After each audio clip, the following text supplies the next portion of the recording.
Today to hold a Latinos for Trump campaign event in the heart of Florida's largest Puerto Rican community. This crucial swing demographic has become one of the fastest growing communities in Florida, increasing by about 50,000 people following Hurricane Maria in 2017. But that has not necessarily translated to votes. Our Samantha-Jo spoke with registered Puerto Rican voters in Central Florida to find out how they're feeling about President Trump with the general election less than a year away. This is my new life here in the United States, so I have to make something off of it. It's been 2 years since Damaris Nieves started over in Central Florida after Hurricane Maria devastated Puerto Rico. It feels more permanent. Leaving family back on the island hasn't been easy, but she's working full time and starting to settle in. I feel terribly homesick all the time. However, I've just started making new friends that feel like family, people that are here under the same circumstances. This November will be the first time Nieves will be able to vote in a general election, and lingering resentment over how President Trump handled Hurricane Maria will influence her vote. He has lost my support. All the excuses about, how it is that, it was hard to get to us because we're an island. But some Puerto Ricans who've lived in Central Florida longer have a different point of view. I'm hoping if he got elected again, he can change all the mistakes he made about Puerto Rico and be a little concerned about our island.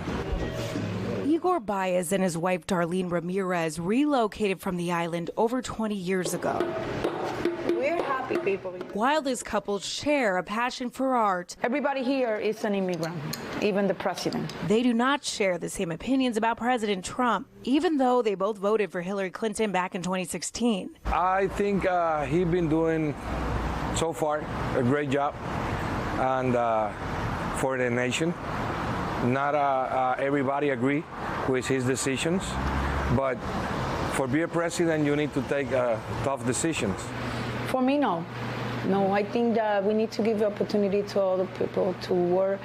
The point is that the president that we elect have to need to understand the diversity that we have, especially here in Florida. It's my husband. But don't be fooled. These two embrace their differing political perspectives in their marriage. It's good like that because we never get bored. Traditionally, Puerto Ricans on the mainland have leaned Democratic, but a large number did support Rick Scott in his 2018 Senate bid.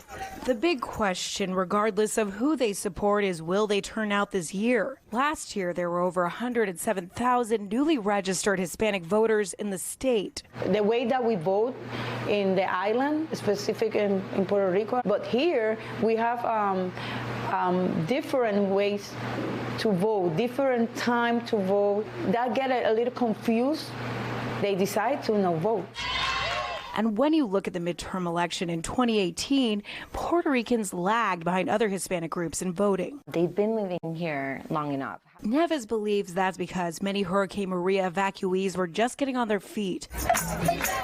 But this year, she thinks it'll be different. I do know a huge community, especially here in Central Florida, of Puerto Ricans, and politics is something that we discuss, and it feels like I'm being heard for the first time in 34 years. In Kissimmee, Samantha-Jo, Spectrum, News 13. It's 5:41 right now. We're getting a live look outside in the area of Claremont. That's a gorgeous shot. Some cloud coverage there, though.